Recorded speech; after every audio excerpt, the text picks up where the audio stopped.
Now, for the last couple of days, as we've had the shutdown, all we've heard from the Republicans is, Democrats won't negotiate. I'm going to prove that wrong in a second. But first, to be absolutely clear, here are the Republicans. They've now said they won't even agree to sit down and work out differences. Okay, so let me get this straight. The Republicans are ready to deal. They want to do something. We don't know what exactly, but the Democrats won't even talk. They also rejected our call to sit down and resolve our differences. You've got Democrats who refuse to deal with Republicans. Republicans essentially were negotiating against themselves. They won't even talk about it. The Republicans all showed up to negotiate with Democrats. Not a single Democrat showed up. And they don't even want to talk about it. The fact that the President of the United States will not negotiate, that Democrats will not negotiate. My goodness, they won't even sit down and have a discussion. The Democrats have, and Harry Reid has become Dr. No, essentially. They seem completely opposed to negotiation or compromise.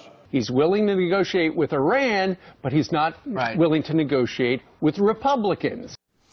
So you hear over and over again that same talking point that the Democrats won't negotiate. Now, you want to know what the truth is? Well, let me tell you. Now, Tegan Goddard wrote about this. It's an analysis done by Michael Linden and Harry Stein.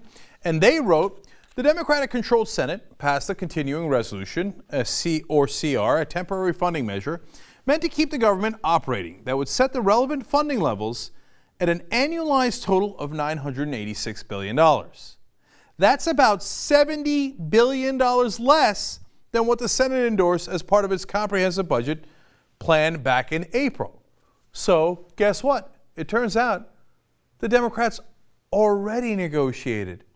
They lowered their request by $70 billion. And then, of course, as always, the Republicans turned around and said, not good enough. Now we're going to shut the government down because we want even more.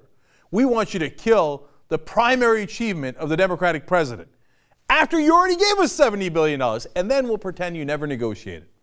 But this is the problem with the Democrats. They give in the beginning, and then the Republicans say, okay, now here's a new round of us being obstinate jackasses. And Democrats go, but I already gave you $70 billion. They go, oh, you're not negotiating. Well, you know what? Why don't you be obstinate in the beginning? And that way, they can't throw this charge at you. Why do you ever agree with Republicans? They just take it and they want more and more. The analysis continues. If the Tea Party shuts the government down anyway, it will not be because progressives were inflexible. So they explain that. Now, here's the best proof. They put together a chart of what all the budget proposals were. This is amazing. I love this chart. Take a look here. At the top there you see the original Obama budget.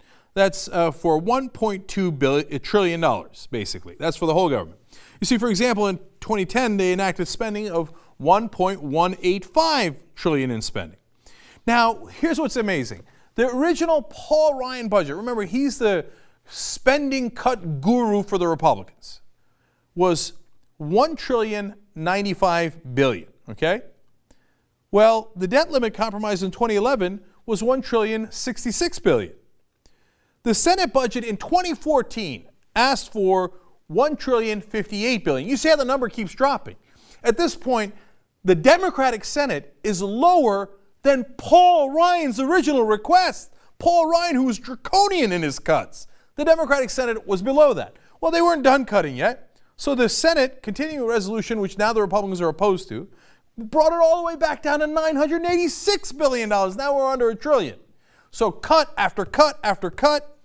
And now the 2014 Ryan budget says, well, okay, then I'm going to go under that. I know you keep giving me what I want. So now it's at $967 billion, which is actually not that far from the continuing resolution that the Democrats in the Senate passed.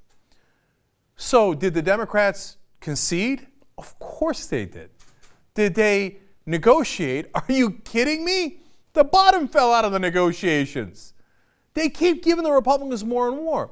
And this is how the Republicans win. They keep asking for more. The Democrats keep giving it. And then the Republicans go, well, that worked, so I'm going to ask for even more. So yes, they might look like they're extreme right-wingers. They might be hurting their brand a little bit by being so obstinate, by shutting the government down, etc. But there's a reason why they do it, because it leads to policy victories. Whereas the Democrats get political victories from time to time because they seem slightly more reasonable than the Republicans, but they give away the house in policy.